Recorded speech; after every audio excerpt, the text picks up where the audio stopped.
मैं हूं चंद्र प्रकाश शर्मा। आप देख रहे हैं चैनल लर्न विद सीपीएस। हमारा आज का टॉपिक है अनुपात समानुपात। अनुपात को विसर्ग जैसा जो चिन्ह होता है इसके द्वारा दर्शाया जाता है। भाग द्वारा राशियों की सरल रूप में तुलना को अनुपात कहते हैं। जैसे 9:12, इसको सरल अनुपात में लिखना है। 9 और 12 में एक ही संख्या का भाग लगाना है, तो 9 और 12 में एक ही संख्या 3 का भाग लगेगा, 3:4। इसी प्रकार 15:35, इन दोनों में एक ही संख्या का भाग लगाना है, तो दोनों में 5 का पूरा पूरा भाग जाएगा, तो 5 का भाग 15 में लगाएंगे तो 3, और 5 का भाग 35 में लगाएंगे तो 7। ये हो गया 3:7। अनुपात को भिन्न भी माना जा सकता है और भिन्न रूप में इनको लिखेंगे तो जैसे 9/12 को भिन्न रूप में लिखेंगे तो इन दोनों में एक ही संख्या भाग लगाएंगे तो 3/4 को 3:4 लिखा जाएगा। इसी प्रकार 15:35 को 15/35 लिखेंगे। दोनों में 5 का भाग लगाएंगे तो 5 × 3 = 15 और 5 × 7 = 35। ये 3:7 इस तरह भी लिखा जा सकता है। अनुपात ज्ञात कीजिए 40 का 56 से। 40:56 हमें यह देखना है कि कौन सी संख्या का दोनों ही संख्याओं में पूरा पूरा भाग जाए। तो 40 और 56 दोनों में 8 का पूरा पूरा भाग जाएगा, तो 8 का भाग 40 में जाएगा 5 बार और 8 का भाग 56 में जाएगा 7 बार, तो इनका अनुपात हो गया 5:7।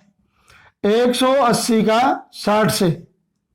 180:60 पहले हम इनकी एक एक जीरो कम कर देंगे तो 18:6 रह गया। दोनों में ही 6 का पूरा पूरा भाग जाएगा, तो 6 का भाग 18 में लगाएंगे तो 3 और 6 का भाग 6 में लगाएंगे तो 1। इनका अनुपात हो गया 3:1। 72 का 120 से। 72:120 यदि आपको अंदाजा लग जाए कि दोनों में भाग 24 का जाएगा, जो 24 थी 72 और 24 पंजे 120, तो सीधा 24 थी 72 और 24 पंजे 120, 3:5 हो गया। लेकिन यदि अंदाजा नहीं लगता कि 24 का भाग दोनों में जाएगा, तो शुरुआत सरल रूप से करते हैं। दोनों में 2 का भाग लगाएंगे, तो 2 का भाग लगाने पर दोनों संख्याएं आधी आधी हो जाती है। 72 में 2 का भाग लगाएंगे तो 36 और 120 में 2 का भाग लगाएंगे तो 60। फिर इनमें 2 का भाग लगा सकते हैं, तो 36 में 2 का भाग लगाएंगे तो 18 और 60 में 2 का भाग लगाएंगे तो 30। अब 6 के पारे में आते हैं दोनों, यानी 6 का पूरा पूरा भाग दोनों में जाएगा, तो 6 का भाग 18 में लगाएंगे तो 3 और 6 का भाग 30 में लगाएंगे तो 5। ये अंतिम सरल अनुपात हो गया 3:5। एक विद्यालय में 200 लड़के व 160 लड़कियां हैं। अनुपात ज्ञात कीजिए। कुल विद्यार्थी हैं 200 लड़के और 160 लड़कियां, 360। लड़कों की संख्या और लड़कियों की संख्या का, तो जिसका नाम पहले लिखा जाए अनुपात भी पहले उसी का लिखा जाता है। लड़कों की संख्या में लड़के हैं 200 और लड़कियां हैं 160। हम इनकी दोनों की एक एक जीरो काट देते हैं, तो 20 और 16। अब 20 और 16 दोनों में एक ही संख्या का भाग लगाना है, तो 4 का भाग दोनों में लग जाएगा। 4 का भाग 20 में लगाएंगे तो 4 पंजे 20, 5 और 16 में 4 का भाग लगाएंगे तो 4। लड़कों और लड़कियों का अनुपात है 5:4। लड़कियों की संख्या और लड़कों की संख्या का, तो लड़कियों की संख्या पहले लिखी जाएगी। लड़कियां हैं 160 और लड़के 200। ये इसकी विपरीत संख्याएं हैं, दोनों की एक एक जीरो कम करेंगे और 16 और 20 में एक ही संख्या 4 का भाग लगाएंगे, तो 16 में 4 का भाग लगने पर 4 और 20 में 4 का भाग लगने पर 5। लड़कियों और लड़कों की संख्या का अनुपात है 4:5। लड़कों की संख्या का कुल विद्यार्थियों की संख्या से, तो पहले लड़कों की संख्या लिखी जाएगी 200 और कुल विद्यार्थी हैं 360। एक एक जीरो काट देंगे।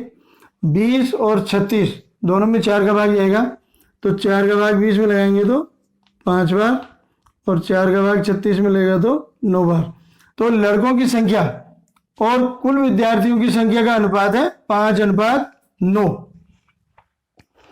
लड़कियों की संख्या का कुल विद्यार्थियों की संख्या से अनुपात ज्ञात करना है।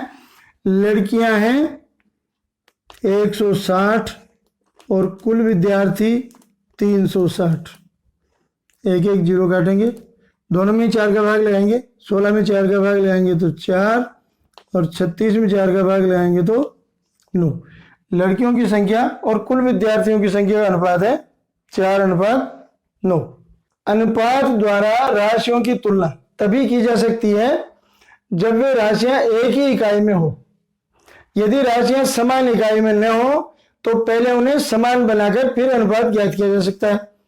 समान इकाइयों का अर्थ है, जैसे संख्या में एक इकाई ग्राम और 1 किलोग्राम, 1 मीटर और 1 सेंटीमीटर, या एक संख्या रुपए की 1 पैसे की हो, एक संख्या लीटर की 1 मिलीलीटर की हो, तो उनका अनुपात ज्ञात नहीं किया जा सकता।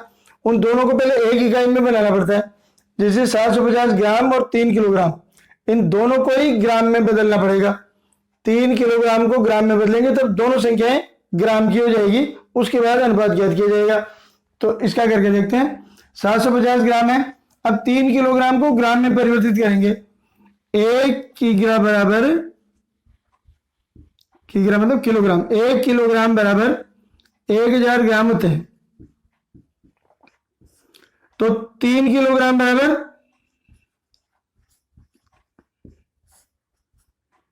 1000 गुणा 3, 3000 ग्राम हो गई।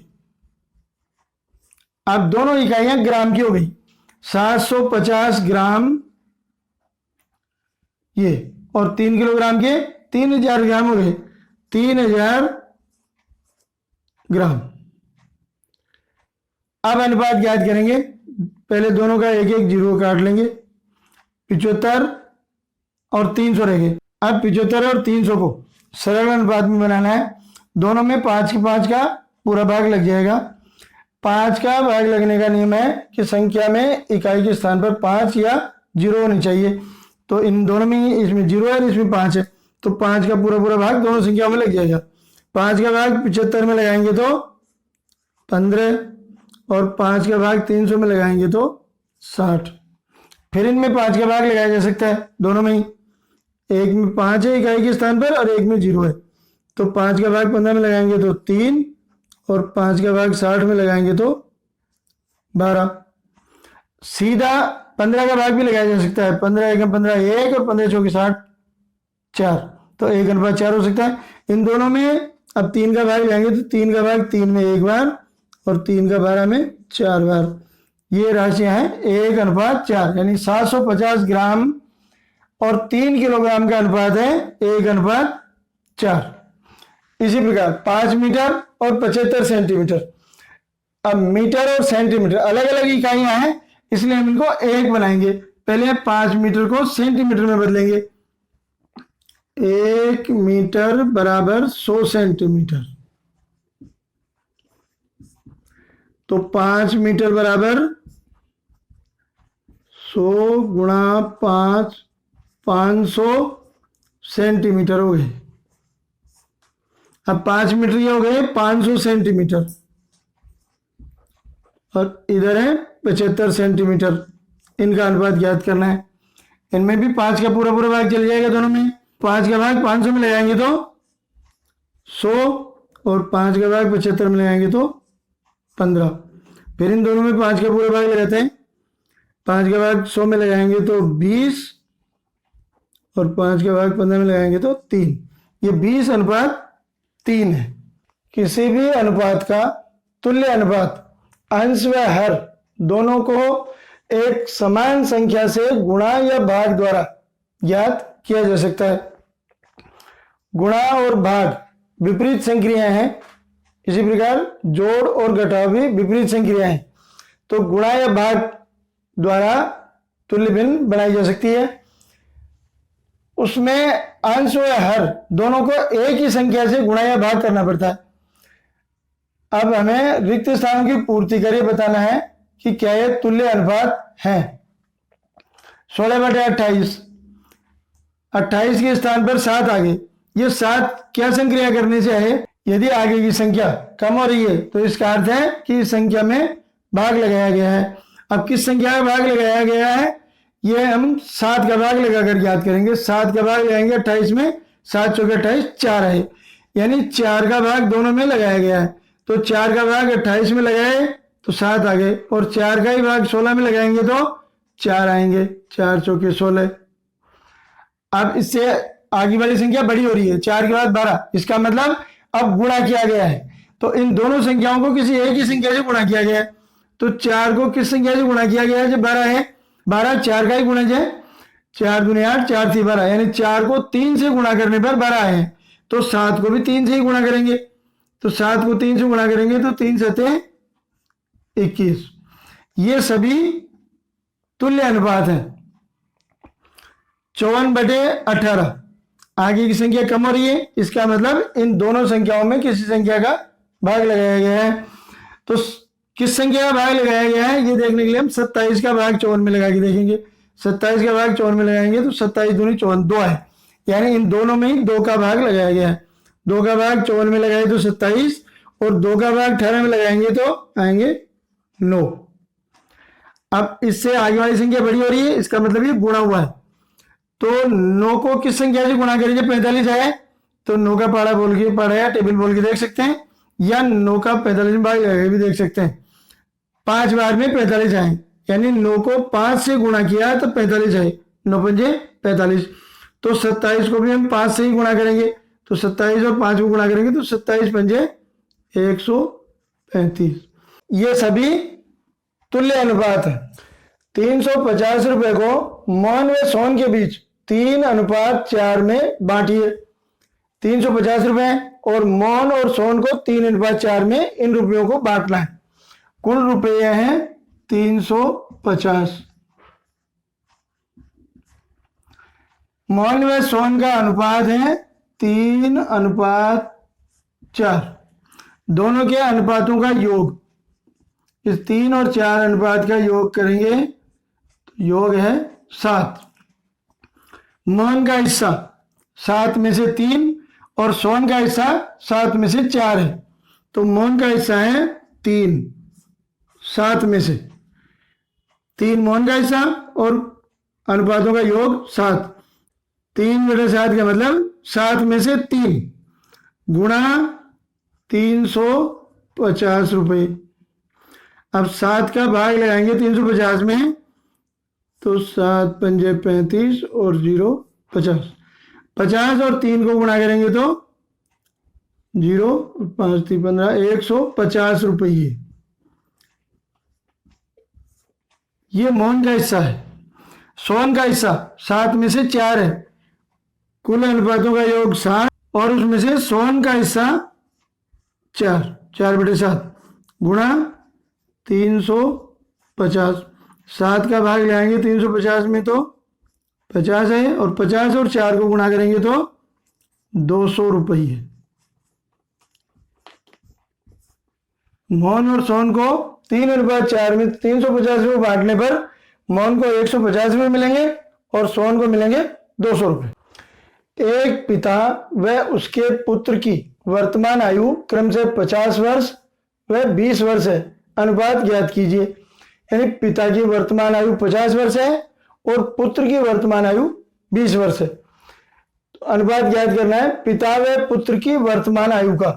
पिता की वर्तमान आयु 50 वर्ष और पुत्र की वर्तमान आयु 20 वर्ष।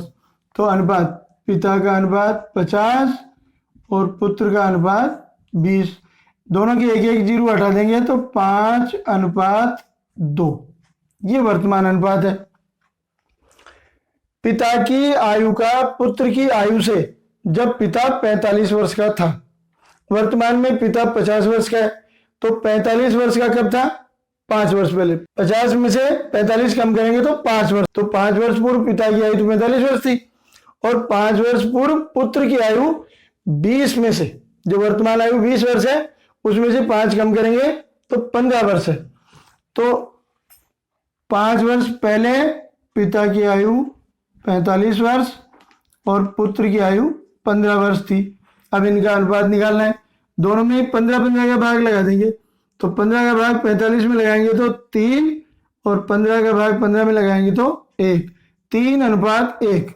10 वर्ष बाद पिता व पुत्र की आयु का, या जब पिता 60 वर्ष का हो जाए या जब पुत्र 30 वर्ष का हो जाए तब का अनुपात निकालना है। तो 10 वर्ष बाद पिता की आयु वर्तमान 50 है तो उसमें 10 जोड़कर 60 वर्ष हो गई। और 10 वर्ष बाद पुत्र की आयु 30 वर्ष हो जाएगी। वर्तमान में 20 वर्ष है तो इसमें 10 जोड़ेंगे तो 30 वर्ष हो गई। तो 60 और 30 का अनुपात निकालना है।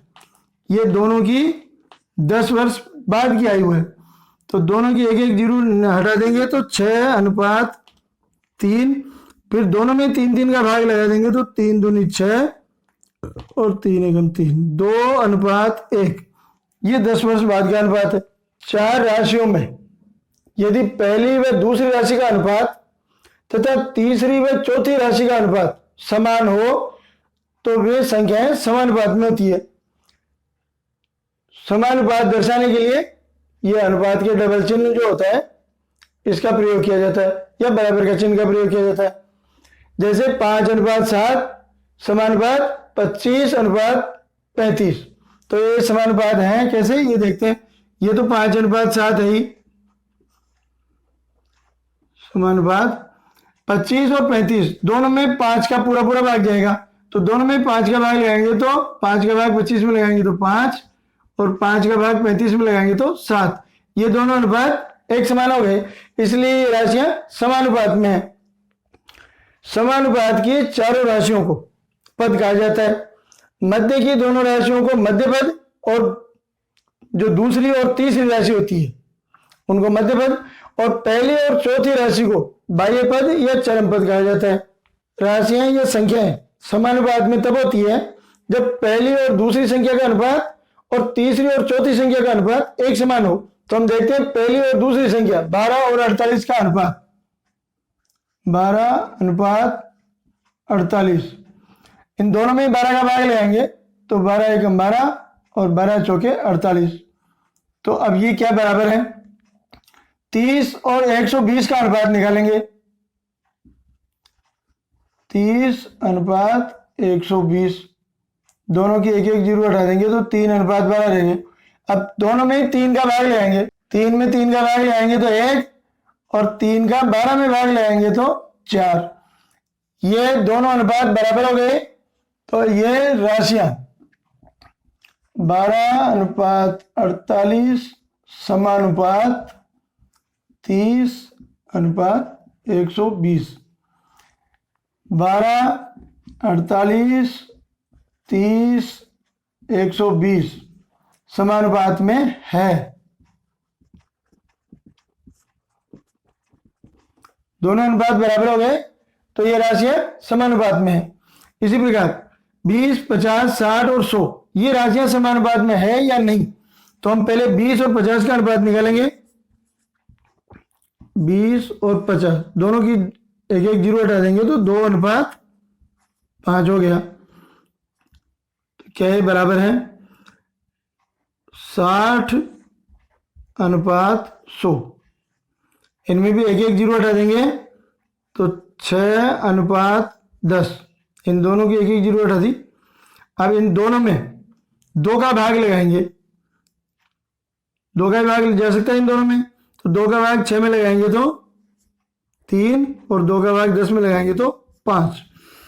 तो 2:5 और 3:5 ये बराबर नहीं है। तो ये राशियां 20, 50, 60, 100 समानुपात में नहीं है। समानुपात में बाह्य पदों का गुणनफल तथा मध्य पदों का गुणनफल बराबर होता है। जैसे 10:25 समानुपात 30:75। बाह्य पदों का गुणनफल, बाह्य पद है 10 और 75, तो 75 और 10 को गुणा करेंगे 0 और 1 को 5 से गुणा किया तो 5 और 1 को 7 से किया तो 750 बराबर। मध्य पद है 25 और 30। 25 गुणा 30, 0, 3 को 5 से गुणा किया तो 3 पंजे 15, आंसर 1 और 3 दूनी 6 और 1 7, 750। ये गुणनफल 750 750 दोनों का बराबर हो गया। 12:16 समानुपात 42 x में x का मान ज्ञात कीजिए।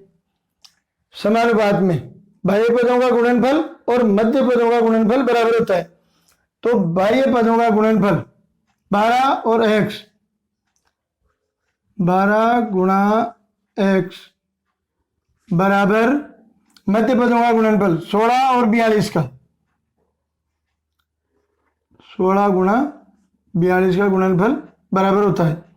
तो 12 गुणा x को हम 12x लिख देते हैं। इसका मतलब यही है कि 12 गुणा x है ही, और 16 और 42 को गुणा करेंगे, 16 32 3 और 16 64 और 3 67, ये हो गए 672। ये एक समीकरण है। अब या तो हम दोनों में 12 का भाग लगा दें तो ये 12 हट जाएंगे, या 12 गुणा की संख्या है, इसको दाहिनी तरफ लाएंगे तो पक्षांतरण करने में भाग की संख्या बन जाएगी। x बराबर 672 बटे 12। अब 12 का भाग जब 672 में लगाएंगे तो x बराबर 12 1 12, 12 5 60 और 12 6 72, 56। तो x बराबर 56। यहाँ x का मान है 56।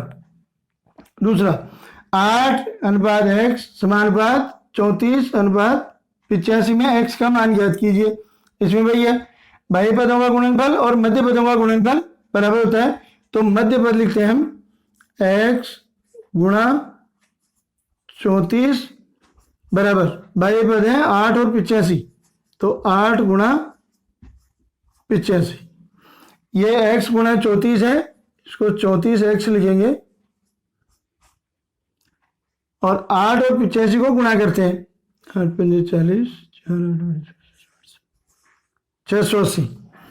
अब दोनों में 34 का भाग लगाएंगे तब भी 34 हट जाएंगे, 680 में 34 का भाग लगाएंगे तो 680 के नीचे 34 आ जाएंगे, या गुणा के 34 हैं, पक्षांतरण करेंगे तो ये भाग के हो जाएंगे। 680 भाग की संख्या नीचे लिखी जाती है 34, तो 34 का भाग लगाएंगे, 34 एकम 34, तो 34 दूनी 68 और 0 20, x बराबर 20।